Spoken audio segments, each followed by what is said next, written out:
Hello there, and welcome back to another edition of Living Charmed Live. Today is a special edition because it's Valentine's Day, and I do Happy Valentine's Day. Happy Valentine's Day, everybody. Some of you are going what would be the equivalent of bah humbug, because some people just feel that way about Valentine's Day. Well, we've got some feedback here. There we go. Okay.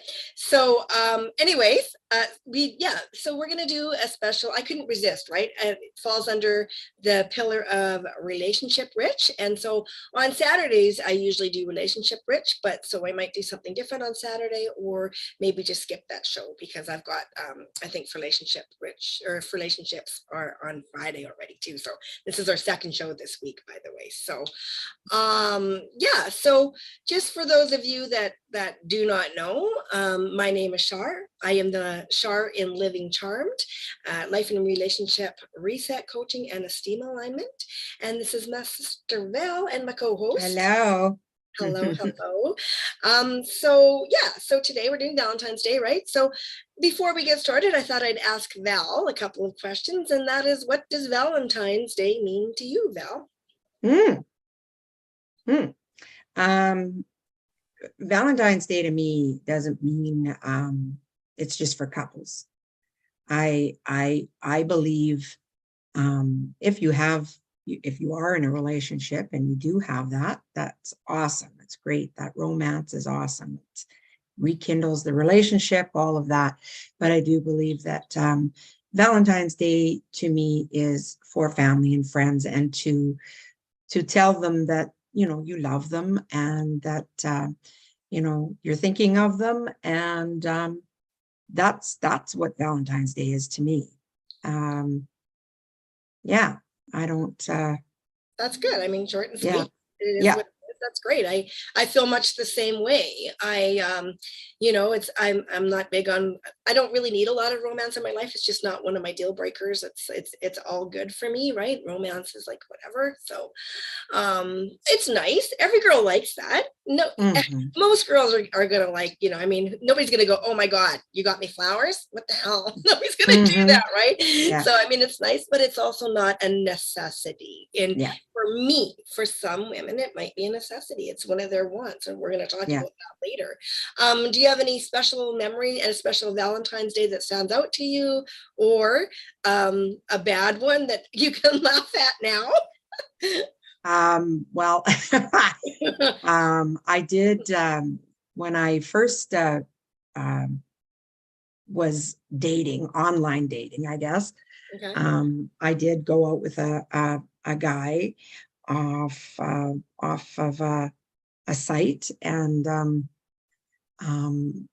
we talked a little bit online for a little bit, and then we decided we were going to go for a drink.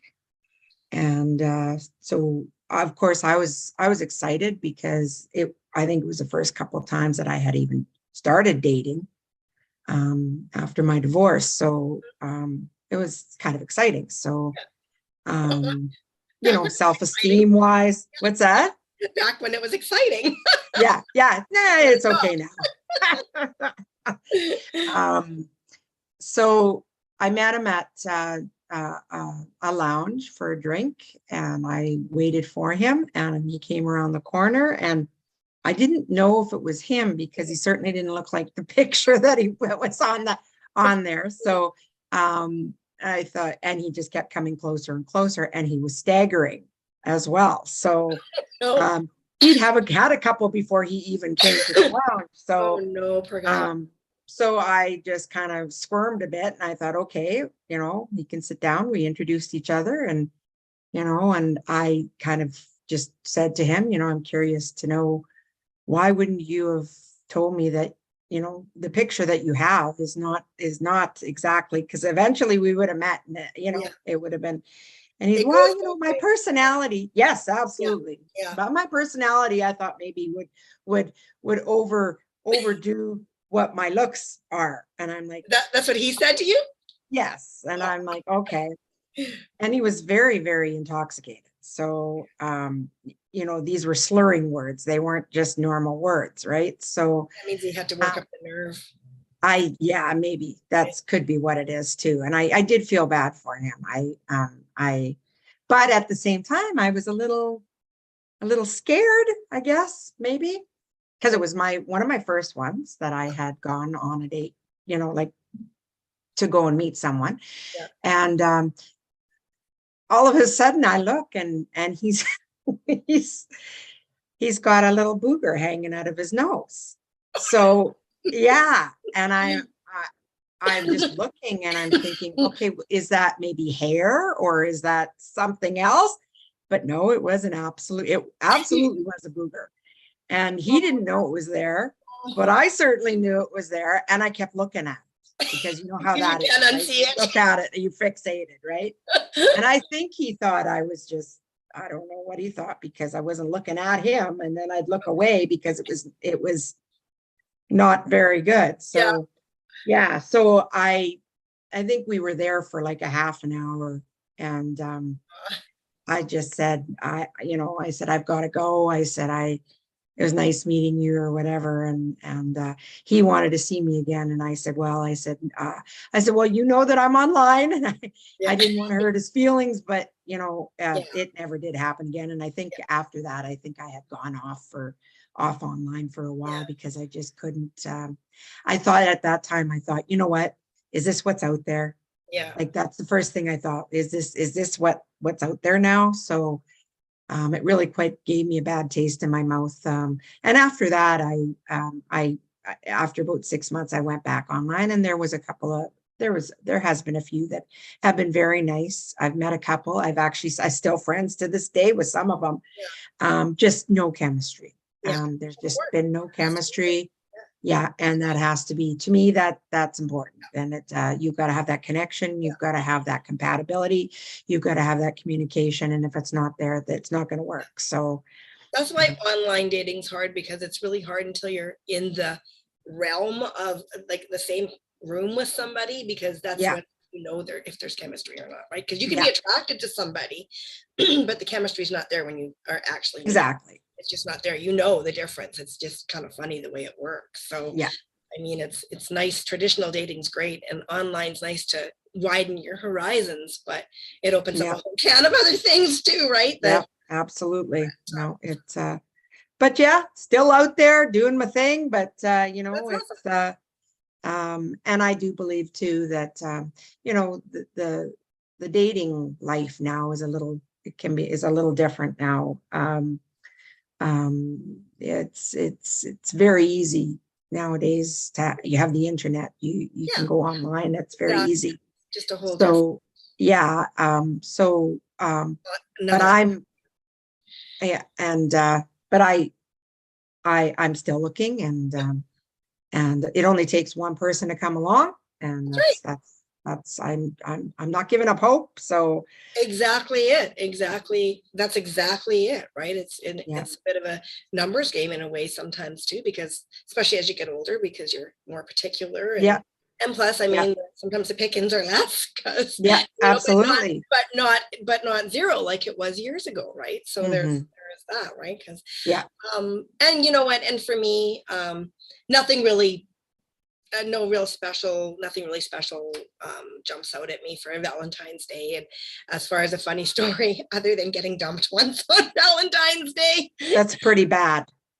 Was I mean, I don't know if he didn't know what day it was, but you know what, it was a long-term relationship, and it was going to end anyway. So he was in Saskatoon, and I was in Calgary still at the time, right? So it wouldn't have worked anyways, but just the timing, I guess, is kind of what's funny about it or whatever. But so I guess, well, I'll just kind of get into the show. What I want to do, what I thought I'd do today is, even though I believe that Valentine's Day should be 365 days a year, and really Valentine's Day is more about a day set aside to show love and appreciation, just to be more aware of loving and appreciating the people in your lives, right? So, but even though that's at all relationships, I wanted to go, what I'm going to do today is do 3 little tips, kind of pointers when it comes to dating, and then 3 for long-term relationships. And let me tell you, it was really hard to just pick three because there's just so many things. And just like I said before, underneath all these pillars, there's just so many topics. And I find myself wanting to get ahead of myself, and, one topic leads to another. So it's really hard for me to just pick a lane and stay in it because there's just one opens another, right? So I'll do the dating first, right? And the first thing that I kind of want to talk about is kind of bringing back what we were talking about, the art of dating.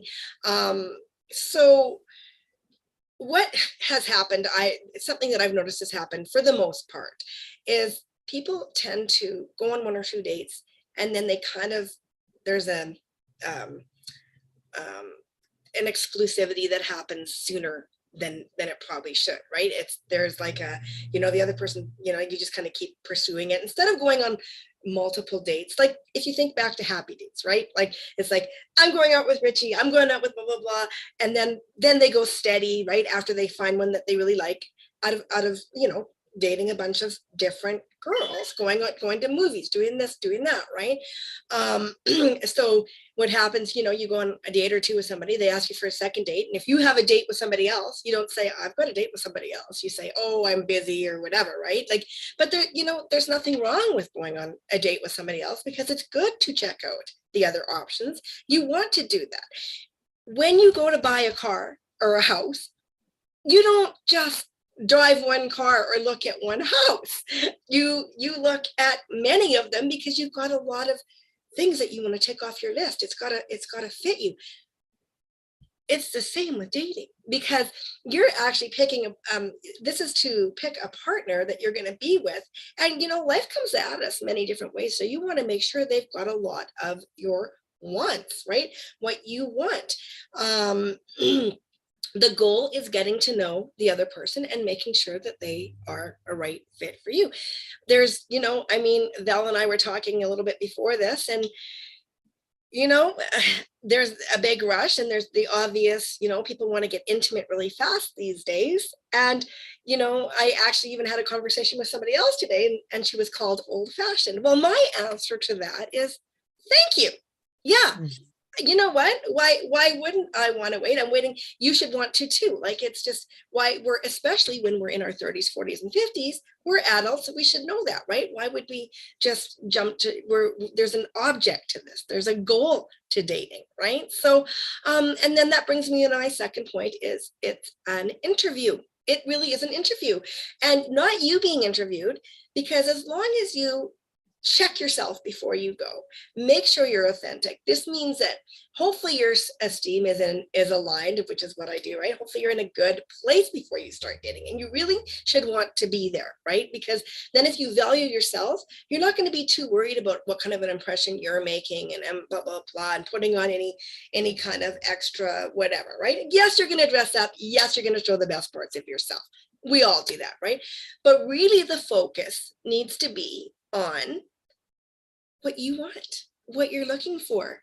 What does he have? What I'm looking for? Does she have what I'm looking for in a potential partner? Somebody that you're going to spend time with, because let me tell you, if you're with them for 3 years, anything that's a little bit off is going to be really off later, right? So you need to know what your wants are. You need to know what you want in a relationship. Yes, you need the chemistry and stuff like that, but is romance important to you, for instance, right? Is the fact that he can fix things important to you? Is how big is communication? Does he need to be texting you, letting you know where he is? Like, not obsessively, but enough, right? Like all that, you need to know what your wants are. And then you need to find out if that person has that. And he should have a lot, or she, a lot of your wants, what you are looking for, before you get exclusive with them. Then you get into an exclusive relationship with them, right? You're looking, right? And the thing is too, if you find somebody, and this is going to happen, it's going to happen. The odds are it's going to happen. But if you meet somebody and you really like them and it feels really good, and then all of a sudden they're just not calling, or they ghost you or whatever, you can't take it personally. Easier said than done, for sure, because it really feels like, you're like, what the heck happened there, blah blah blah. But if your esteem is aligned, perfectly aligned and your value is, your self-value is good to go, that's why it's so important, then it should not bother you. It just wasn't a match. It's just that simple. It just wasn't a match. It's disappointing. It's disappointing because you liked him and blah, blah, blah, or you liked her, right? But it wasn't reciprocated. That's going to happen. Odds are it's going to happen, as a matter of fact. So your esteem has to be aligned. You know, you really want to be in a good place before you start dating and looking for a partner. If it's not, you're kind of wasting your time, your own time and their time, right? So it's really, really important. Self-value comes from self and not from anybody else. It has to come from self first. So, and then the third one is prepping, right? Check yourself again, check that you're in a good place before you go, that, you're all lined up. You want to be authentically you again, right? Check your want list, and you should have a list. You should have a list. Like, there's nothing wrong with that. And you know what? I say want, right? Need is an overused word in a lot of ways. Yeah, you know what? It's like you feel like you need that, but need bodes to necessity, right? And if you are one to keep saying in a relationship, I need this, whatever, it starts to become, it looks needy. And especially men don't really like neediness, right? And vice versa too. Neediness shows up on people. So you know what, you want to make sure that you know that it's what you want and that you are accepting nothing less than that. Now, that doesn't mean that they have to have every one of your wants. They're not going to. That's just not going to happen, right? So you want to have, another thing to have is a great list of, or a list of great questions, interesting questions, fun-loving questions, questions about their past, and leading and purposeful questions that are going to lead towards whether they have your wants or not. Mix them up a bit, right? It's, you know what, it's going to make the conversation flow. It's going to make you seem more interesting because they're talking about them. They're going to want to talk about them. You're helping them talk about them. You're helping them open up, right? So it's good to be prepped before you go. And if a lot of those, though, let's say one big want is there. He's got one of your big wants, but there's so many that he doesn't have, and he's hot or something, right? So you're kind of going, oh, but. As soon as you start going, but, or there's possibility, there's potential for this and this, he could go here. You're not going to change them 9 times out of 10, and you shouldn't be looking to find the one that you need to mold into what you want. It should be there. A lot of it should be there already. Yes, you're going to grow together, but a lot of it should be there already. So you don't want to settle. If you settle and you're willing to settle, that means that your esteem is out of alignment. You shouldn't be dating yet anyways. And that fear of being alone, right? So it's like, oh my God, the clock is ticking, blah, blah, blah. Here's the takeaway. It's better to be alone and have your self-value intact, fully aligned, than it is to be part of a relationship and feel alone in it, with your esteem alignment being way out of whack and likely going south. That's the takeaway that you have to go in with, right? So that's just a little bit about some dating things. Again, like, there was only 3, but there's so many things that I wanted to go with today. And then long-term relationships, so let me see. Here's a saying that, and I don't want it taken out of context. This is for normal relationships, okay? Normal everyday relationships, not harmful or abusive ones. But one thing that I will often say to people is, if you choose to remain, you need to stay sane. So what does that mean? That means that inevitably your partner, the person you're with, is going to be missing some of your wants, some of what you would like to see in them, right? You need to know how to accept that in them. You need to and the reason for that is you need to find a way to live in harmony. You need to know that their faults, your perceived fault, their faults, but it's perception from your part, are gonna be there, and you need to have workarounds there, right? And vice versa. And if you know their triggers, what annoys them in you, you need to try your best not to do them. It's respect. It's having respect for each other, right? That's what it's all about is, and this goes for all relationships, really. If you know that there's something that really triggers a person, don't go out of your way to make them angry. Don't use it against them, right? Work with it instead. You want to create harmony in your relationships. Like my guy is not that romantic, right? Not overall. It's for me, it's like I'm happy Valentine's Day and he's happy Hallmark Day, right? It's a holiday for people to, for money to be spent. It's a big scam or whatever, right? And you know what? Of course, there's that side of it, but that's who he is. If I was a girl that needed the romance and every year I expected him to come up big and do whatever, that would not be a good relationship, right? So I need to know it's something that I chose to accept, so I'm accepting it. And accepting it doesn't mean complaining about it to your friends, complaining about it to yourself, even whatever, but it means accepting it for what it is, right? Otherwise there's a lot of push and pull that goes on, right? So which leads me into second one is expectations. There's a big thing that we do, and a lot of times it's women do this mostly, but well, he should know what I want, or he should know why I'm mad. I'm using he because mostly it is us women, right? And I'm glad I'm a woman so that I can say that, right? But here's the thing: 9 times out of 10, he doesn't know. He just really doesn't know. And sometimes he's really going, "Why is she mad?" Or we often will do that. We can't expect something from someone that they don't have in them to give.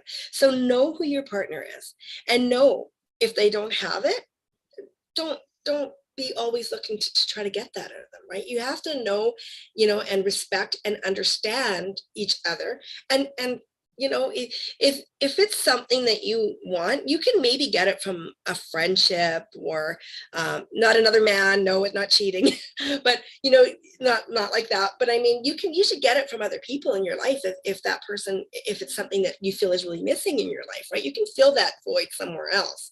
So it's the basics, right? Again, don't take it out of there's an exception to every rule, right? So, and then the last one is, and it's big, is appreciation. Yeah, I mean, there's the language of love out there, blah blah blah, but everybody likes to be appreciated. Be the one to go out of your way to show and verbalize appreciation, not even just in the romantic relationships. This goes for all the relationships, really. It just makes for good, rich relationships, rich relationships, right? So if you're going to make a habit of starting to do this, it's a really good trait to have. It's a really good value to work on. It's a good quality to work on. It's something that you can actually work on in yourself. Just go about looking for the good in people, right? And definitely your other half, if you've got one, right? You always want to be building them up because, they like to hear it. You think, a lot of times we think, oh, they don't need to hear it. They know it, blah, blah, blah. It's not always true. It's really nice to hear it, right? Not that we need to hear it, but it's nice to hear. So you know that you like to hear it, right? Of course, they want to hear it. So make a point of bringing your other half up, appreciating them. Which brings me to the scale. The scale is another one, and it's going to be a topic of its own on another thing because it needs a lot of attention. The scale is not the scale in the bathroom. That's not the one I'm talking about. The scale I'm talking about is, let's say you start doing that and you make a point of appreciating, and then all of a sudden it's like, wait a minute, I'm not getting that back. I'm not getting any of that back. I'm not going to do it anymore.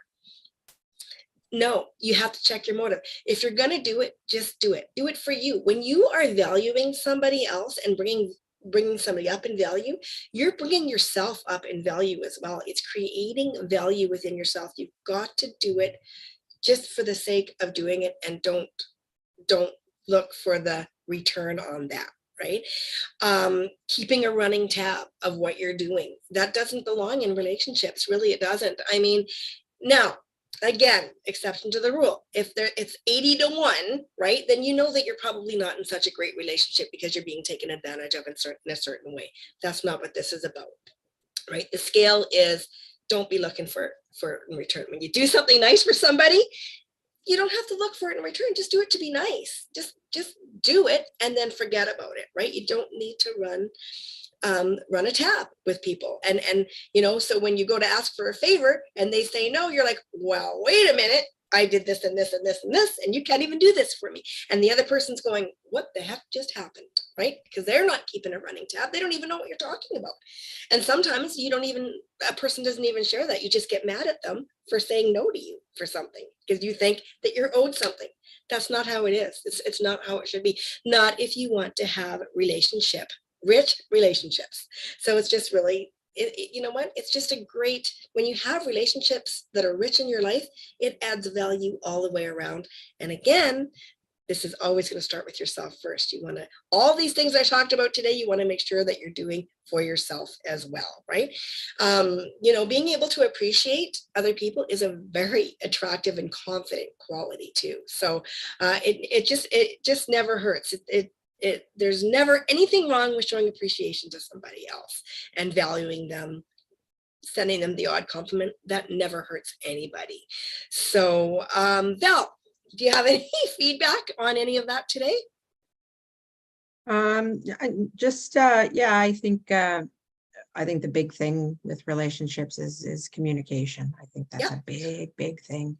It is a big thing. Yeah, if something is bothering you, I think it's better to lay it out on a line, and there's ways of going about it. Right. You don't have to get mad. You just, that's exactly. Diplomacy is a big thing, and 100%. Instead of, stewing on it and then all of a sudden just yelling and screaming. So, which is really easier said than done, because when we are triggered and we're in the heat of the moment, sometimes that's when it goes awry, right? And things can go badly very quickly, right? So that's why when it does get heated, it's better to just kind of sometimes walk away, process, and come back at it. Let the other person think about it and stuff. And, try to stay away from negative definitives. Like, I'm never going to blah, blah, blah for you again. Those things are very like negative definitives. I'm always, right? For in relationships, especially if you're having a discussion and that turns heated, right? Again, it can happen. All you can do is forgive yourself and hope the other person forgives you as well, and move on from it, right? So absolutely. And I think, you know what, I don't know how these shows go so quickly, because a lot of times I'm thinking, oh my gosh, how are we going to talk for even 15, 20 minutes? But somehow 30 minutes goes by. I guess if you've got nothing else to add, Val, I will close off this special edition of Valentine's Day show. Absolutely. No, I'm good. Like I say, I'm going to keep trying, and one day it'll happen. And if it doesn't, I would rather be alone than with someone that I'm miserable with. So, I do like my own company, so it's nothing bad, and I have lots of friends and family that I love very much. So, that kind of stuff keeps me busy too as well. Would I want someone in my life to share that with? Yeah, sure. But that person, I mean, I think you become, what you want after a while, and as you get older, that happens too. So good or bad, that's what happens. So right. And that's why it is really good to actually sit down and write out a list of your wants, just to get them out there. And it's self-awareness, right? What do I really want? What am I really looking for? Instead of just hoping and throwing a dart at a board and hoping it hits something that you like, right? So it's good to get a little bit specific. I'm pretty easygoing though, like that's the thing. I'm not I'm a pretty go with the flow type of person. So I don't ask for much. I do ask for, I do communication, no judging, go with the flow. Happy, it's good to go with the flow. as long as it's not, but you do want to have some of your wants, right? Because you want to be happy. Oh, no, of course. I'm not going to just, yeah, I'm not just going to, just, no, Take some that's some not more like me. body, No, right? no, no, Exactly. no. Yeah. So, Exactly. yeah. Okay, well, that being said, happy Love and Appreciation Day to you all. Remember that it's, Yes. you know what, there's every 365 days of the year to show appreciation and love to one another. Never be afraid to show that. It's there, you know what? Always hug your people. Always tell them that you love them. I always tell them that you appreciate them. And yeah, doesn't matter. It doesn't have to be your you're a hugger spouse or and your attention relation. type person. Yeah. Maybe you should be. That's another day. So anyways, yeah, please do subscribe to our channel if you can, if you're new to watching us. Like and comment. We love to hear from you. If you want to email us at livingcharmed.live@gmail.com to be a guest on our show, or with any topic suggestions or questions that you might have with your life and relationships. And if you want to see what's going on show-wise and stuff, you can go to livingcharm.ca. Our next show it might be just me probably, and it's going to be our relationship Friday show. So that's it. Bye for now, and thanks for joining us today. Bye-bye. Bye, everybody.